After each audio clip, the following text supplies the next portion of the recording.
Just a quick disclaimer, I am covering all emperors, usurpers included. So yeah, this video took a crap ton of effort to make. Also, please note that not everything I say is 100% accurate, and that's unintentional of me. Again, sometimes I just don't know better. I didn't know if you could tell by my channel theme, but I'm really into the Roman Empire. So you know what? I'm gonna share some of that passion with you guys by ranking literally every single emperor, East and West included. This is the first time that I've done this, but I would very much appreciate if you guys liked and subscribed. This is the first time me asking. Just please, this video took a lot of effort. Trust me on this one. Rome came in a variety of different forms. You had the unified empire, you had the East, you had the West. In total, everything lasted over 1,000 years, except for the West. We don't talk about that. So, let me rank some of the emperors in chronological order for you. Right out the gate, Augustus is S tier. Totally not just because he founded the Roman Empire, but also because he ruled it quite well. We don't talk about the province of Germania, okay? After Augustus came Tiberius, and I mean, he was frugal, I guess, so yeah, C tier emperor. This one's a fun one. My favorite narcissist, your favorite narcissist, Caligula. My man literally declared war against Neptune. No, not the planet, the Roman god. He ordered his soldiers to go stab the water. That's why he's an F tier. Now, Claudius's reign was generally successful. He did a lot and specifically had the support of the people, but he did suffer from a couple various physical ailments. I'm gonna give him a B, high B, because, you know, he was a decent guy. You know, the motto of Little Nero's Pizza is no fiddling around. Nero fiddled around. There's the whole fire incident, and aside from that, he wasn't a good emperor. The only good thing he did was promoting the arts. Really low D tier. Now I'm gonna speed round the year of 4 emperors. Galba gets an D, Otho gets a C, Vitellius gets an F, but that's only because he was a big back, and Vespasian gets an A, because he ended that mess. Another reason that Vespasian gets A tier is because he was a good and generous emperor. He helped the people who needed it.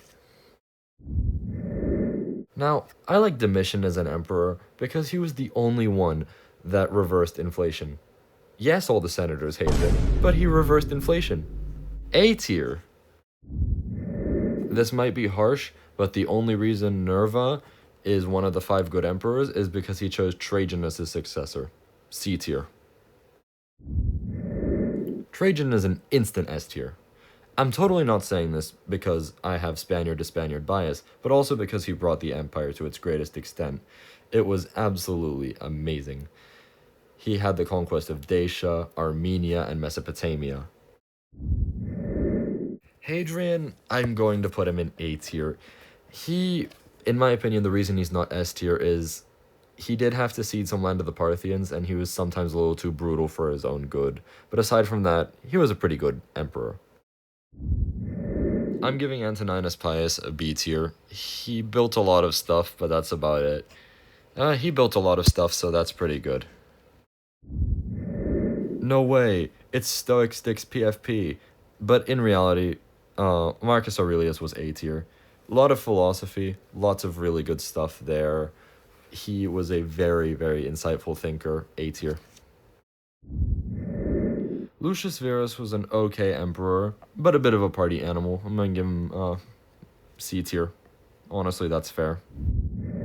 Commodus is an instant F tier. Horrible emperor. Yes, I know he's the guy from Gladiator. That's why he's an F tier. Also, he sort of saw ruling as second to gladiatorial battles. All of the years of 5 emperors get D tier, that being Pertinax, Pescennius Niger, Clodius Albinus, and Didius Julianus. No, Septimius Severus's reign was pretty good. He ended the year of the 5 emperors, which was also very good. He built stuff. He specifically spent a lot of time in Britannia. So yeah, A tier. Now, Caracalla, look, if you tell a joke in front of this man and he doesn't like it, he will massacre your entire village. F tier. Really bad emperor. F tier. Geta was Caracalla too. Basically the same person, but I guess he was slightly better because he didn't live as long. F tier. Macrinus and Diadumenian also get F tier, and it's because they lost a civil war to a 14-year-old. Elagabalus is the 14-year-old in question. He's also F tier, because instead of actually ruling the empire, he decided that he wanted to play pretty princesses. Yeah, that's why. Yeah, he was just a bit of a freak. Those who know. This is the man who deposed Elagabalus. His name is Severus Alexander, and you know what? He was pretty decent. You know, the one thing that I'm gonna rag on him for was dying without an heir and thus causing the crisis of the 3rd century to start. I'm gonna speed run through the crisis of the 3rd century emperors. Maximinus Thrax, Gordian I, and Gordian II all get a C. Pupienus and Balbinus, for their horrible names, get a D. Gordian III and Philip the Arab get a B. Philip II and Decius, as well as Herennius Etruscus, Trebonianus Gallus, Hostilian, Volusianus, Aemilianus, and Silbanicus get a C. Valerian gets a B. Saloninus gets a C, Claudius Gothicus gets a B, Quintilius gets a C, Tacitus gets a B, Florianus gets a D, Probus gets a D, Carus gets a B for getting struck by lightning, Carinus gets a C, and Numerian gets a C. I'm giving Gallienus an A because when the empire was falling apart and in literal shambles, this man decided to stand up and for 15 whole years resisted the trend that was happening. The trend of getting murdered by the Praetorian Guard in the first couple of years, that is. They call Aurelian the Restitutor Orbis, the restorer of the world, for a reason. He literally conquered the Gallic and Palmyrene empires, which seceded from Rome, in the span of 4 years, before getting assassinated by the Praetorian Guard. S-tier activities right there. I'm putting Diocletian in A, and you might be surprised, why not S? And it's because of his persecution against the Christians, which at this point were becoming a very considerable portion of the population. And yes, his proposition of the tetrarchy was fairly solid, but that's the only reason. The persecution is the only reason that he's not an S. Now I'm going to speed round the pre-Constantine tetrarchs, except for Licinius. So Maximian gets a D, Galerius gets a B, Constantius I gets an A, Severus II gets a B, Maxentius gets a D, Maximinus II gets a C, Valerius Valens also gets a C, as well as Martinian, who also gets a C. Licinius gets a B. Yes, he was brave enough to hold out against Constantine, but again, Christianity had become pretty much, at this point, almost the new normal for the Romans, and him persecuting it was not helping his cause. Constantine is the GOAT. He is S tier. I mean, not only did he convert the empire to Christianity, as well as himself, he finally ended the civil war and the mess that was the tetrarchy. Because after Diocletian left, it quickly became a hot mess. And luckily, he ended it. Alright, let's speed round Constantine's sons and grandchildren. Constantine II gets an F because of the Massacre of the Princes. Constans I gets a D. Constantius II also gets a D. Magnentius gets a C. And then we go on to non-son figures like Vetranio. I'm going to give him a B. Nepotianus gets a D. And then that's where we come to one of the most overrated emperors in Roman history. Julian the Apostate. I'm going to give you a B. Honestly, incredibly overrated emperor, But at the same time, I can see why some people think he was really good. I mean, he was a halfway decent general after all. More speed round time. Jovian gets a C. Valentinian the First, I'm gonna give him an S. Because, yeah, he was the literal angriest man alive. But he was a very effective diplomat. Valens gets a B. He fought hard at Adrianople despite the fact that he lost. Procopius, D. Gratian, D. Magnus Maximus, I'm gonna give him a C.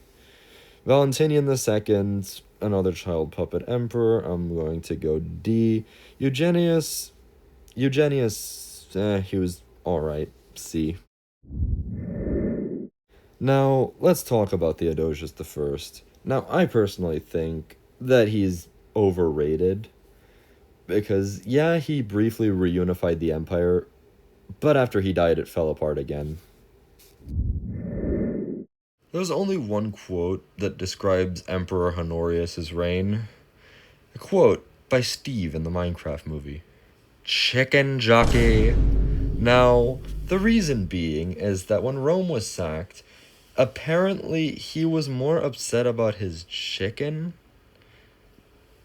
which he thought was lost because his chicken's name was Rome, than the actual city being sacked. When he heard that it was the city, he was fine. He's in chicken jockey tier. Also F. Arcadius is like Honorius without the chicken, and also he died faster.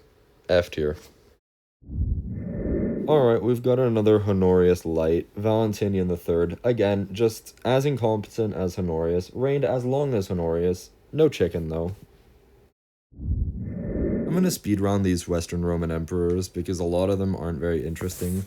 Constantine III gets a C. Constantius III gets a C. Joannes, I'm gonna say C. Martian, D. Petronius Maximus, C. Avitus, C. Libius Severus, I'm gonna give him a B. Anthemius, C. Olybrius, C. Glycerius, C. Amongst the Western Roman emperors, there lies one S-tier emperor, Majorian. This man fixed all of the screw-ups of literally all of the rest of the Western Roman emperors, chicken jockey included, in 5 years. Then he got murdered by Ricimer. Now, Julius Nepos, very interesting emperor. I personally would give him a B, because even after the empire fell, he decided to keep the fight going in Dalmatia. Now, this might be controversial, but I'm giving Romulus Augustulus a C, because he really couldn't do much. Yeah, he was the last Western Roman emperor. Time for a crapload of Byzantine emperors, guys. Theodosius II, I actually like this guy. He was a deeply pious man, and he also built those really cool things in Constantinople called the Theodosian Walls. That would keep the city safe for literally 1,000 years. I'm not even joking. I'm putting Leo I in A tier because the amount of things that he did and the amount of aid that he provided to keep the Western Roman Empire from falling, despite the fact he failed, it's the effort that counts. Also, Leo II gets a C. I'm also giving Zeno an A because he handled the empire somewhat well and things ran really smoothly, except for the usurpation temporarily of Basiliscus. Anastasius I. This man built up so much gold that it's literally incomprehensible. I'm not joking when I say he had tons upon tons of gold built up because of epic economic tactics. Honestly, S tier, because that's what allowed Justinian's fun times.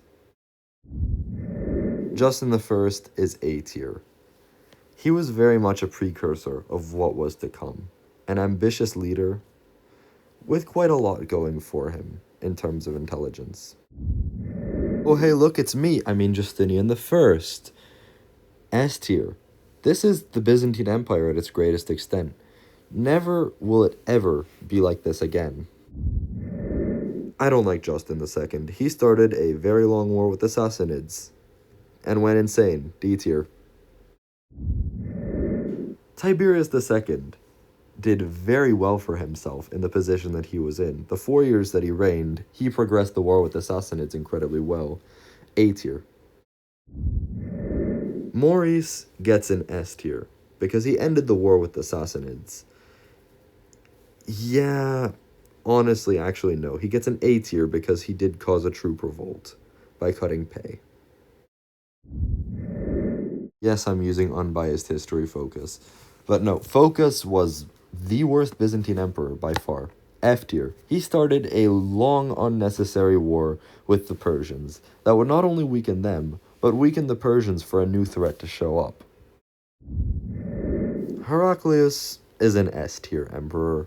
You see, he worked extremely hard and beat the Persians, only to become sick, frail, and old.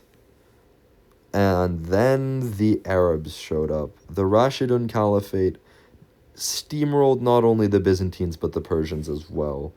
And there's nothing he could do about it. Heraclius, Constantine, and Heraclonus get a D, and Constans II gets a C.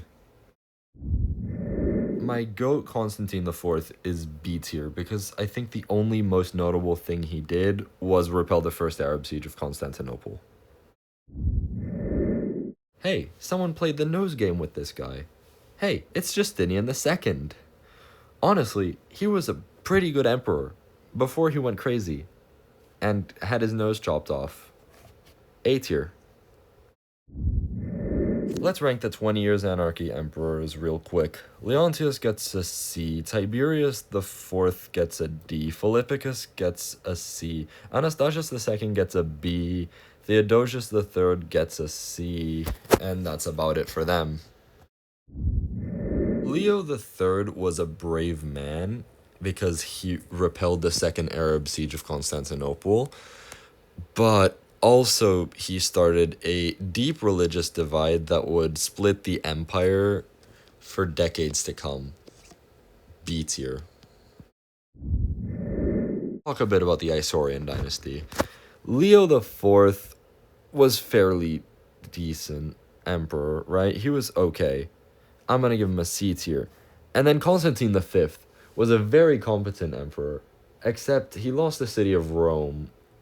I mean, it could have happened to literally any of them. It could have happened to any emperor. Rome was a lost cause at that point, at least the city. Also, Artabasdos gets a C. Constantine VI was honestly quite horrible. He needed his mother for guidance with pretty much everything. We're gonna get to her right now. Irene of Athens is interesting. Well, yes, she did usurp her son and do some unspeakable things to him. She also did have the Seventh Ecumenical Council, so D tier. Nicephorian dynasty was pretty mid, so let's get through this quick. Nicephorus I was a B tier emperor, Stauracius C tier, and Michael I also goes into C tier. I'm putting Michael II in B tier because he didn't do much except for dealing with the revolt of Thomas the Slav, which, I mean, that was pretty big, so yeah. Michael III is instantly F tier. He trusted the one guy he shouldn't have, and that went horribly wrong for him. Basil I is the one guy that Michael III should not have trusted. He was a good emperor, though, so I'm gonna give him an A tier because of the amount of campaigns that he did. Leo VI was, I'm gonna say it, he was a really, really good emperor. He was a scholar when they needed a scholar. Same with Constantine VII. So I'm putting them both in B tier. They might not have been great generals, but they were really smart people regardless. Good generals, you say? Here's where the best generals are. John I, Romanos II, and Nicephorus II. They all go into their rightful spots in A tier. Basil II is a top tier emperor. He crushed the First Bulgarian Empire when they were still in a really strong position. He also had a couple campaigns in the Middle East, and brought the empire to its greatest extent since Justinian. So yeah, top tier emperor. Yeah, after Basil II, the Macedonian dynasty really fell off. You had the F tier Constantine VIII, and all of these are going into D tier. Romanos III, Michael IV, Michael V, Zoe, Theodora, Constantine IX, and Michael VI. Isaac I was the only good emperor in this sea of bad emperors. Yeah, he reformed the military and then abdicated after 2 years. A tier. All of the Dukids, except for Romanos the Fourth, get D tier. This includes Constantine X, Eudokia, and Michael VII. Romanos the Fourth escapes this for being valiant enough to face the Seljuks at Manzikert. Yes, he lost, but he put up a good fight, though. Then we have Nicephorus III. I mean, he was just a really standard placeholder emperor. C tier. The Komnenids were all really good. Alexios I, John II, and Manuel I were all top tier emperors. I mean, they literally restored a crippled empire after the Seljuk defeats at Manzikert and the conquest of Anatolia. And then came the disaster times. Alexios II, I'm going to put him in D because he couldn't really do much because, he was 12.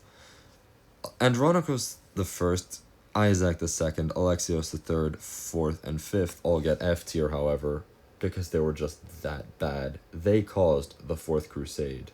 I don't know, man. Thinking about the Fourth Crusade, it just infuriates me. It was caused by incompetence. I swear, Latin emperors have the most generic names, and I'm gonna rank them all in D tier. Specifically, Baldwin I, Henry, Peter, Yolanda, Robert I, Baldwin II, and John. However, the nominal rules are only getting C tier. These are Philip I, Catherine I, Charles, Catherine II, Philip II, Robert II, Philip III, and James, who died in 1383. I would also very briefly like to talk about the rulers of Thessalonica, that being Theodore, Manuel, John, and Demetrios. They were all extremely competent-ish. Not really. Never mind. C tier. Might be surprising, but I'm going to talk about Epirus first.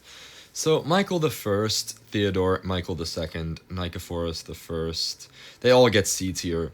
Now, Thomas I, I'm going to give him D tier. Nicholas and John Orsini both get D tier. Simeon Urosh and Thomas II, I'm going to give B tier. Whereas Maria Angelina, Esau, Giorgio, Carlo I, Carlo II, Leonardo, and Leonardo III, I'm going to give C tier. Now, Leonardo III's a little bit interesting because he was the last one to actually rule over Epirus. His successors, Carlo III, Leonardo IV, Francesco, Leonardo V, and Antonio, were only nominal rulers. And because they were only nominal, I'm gonna have to give them D tier, or I don't know tier. I don't know, man. Leonardo III, he was, you know what, I'm gonna bring him up to B tier, because he actually did attempt to resist the Ottomans. Now for the successor state that everyone and their mother knows about, the Empire of Nicaea. So Theodore I, I'm going to give him B tier. He gave Nicaea a strong foundation. John III gets S tier. I mean, you can't deny that his conquests were great. Theodore II, I'm going to give him B tier. He didn't live long enough to do great things. And John IV, I'm going to have to give C tier. He was just a child, he couldn't do anything. Because Michael VIII murdered him. Michael VIII gets B tier because he reconquered Constantinople. But then again, the whole John IV thing brings him down. Then we come to this disappointment, Andronicus II. His father had put the empire in a strong position, and he fumbled the bag. F tier. Well, I personally have a controversial opinion on Andronicus III. Now, I think he was a pretty good emperor. I mean, he revolted against the aforementioned Andronicus II, which automatically makes him better than him. Now, the only thing is that he had some defeats against the Ottomans, so B tier. I do not like John V. F tier. It was 50 years of constant decline and civil war. I do not like green eggs and ham. I do not like John V. Now, his usurpers, Andronicus IV, John VI, and John VII, weren't good either. They're not escaping my wrath. All three of them get D tier. Manuel II was a good emperor. He resisted 2 sieges of Constantinople by the Turks, and he toured all across Europe to try and get aid for Byzantium. He might have failed, but he tried. A tier. Only 2 things I can say about John VIII are that his religious adventures weren't so good, but his portrait was, and because of his portrait, I'm giving him B tier. The last Byzantine emperor, Constantine XI, was actually great. And it's not because I'm real happy that the empire fell, I'm real upset about it, but he fought to the very end. He was brave. So honestly, S tier. No, I'm gonna speedrun the emperors of Trebizond. Alexios I and Andronicus I get C tier. Because he died in a game of polo, John I gets D, and then Manuel I, Andronicus II, George, John II, Theodora, Alexios II, Manuel II, Alexios III, Basil, Irene, Anna, John III, Michael, Alexios III, Manuel III, Alexios IV, John IV, Alexios V, and David all get C tier. You know what they do have in common? All of them, except for the Latin Empire and Thessalonica, were conquered by Mehmed II of the Ottoman Empire. Yeah. I don't know, that man gets onion hat tier. So yeah, I hope you enjoyed the video. I'm glad you learned about the Roman chicken jockey. Also, if you haven't yet, please like and subscribe. This video took a crap ton of effort, literally 3 days. So, yeah. With all that said, Romanos out.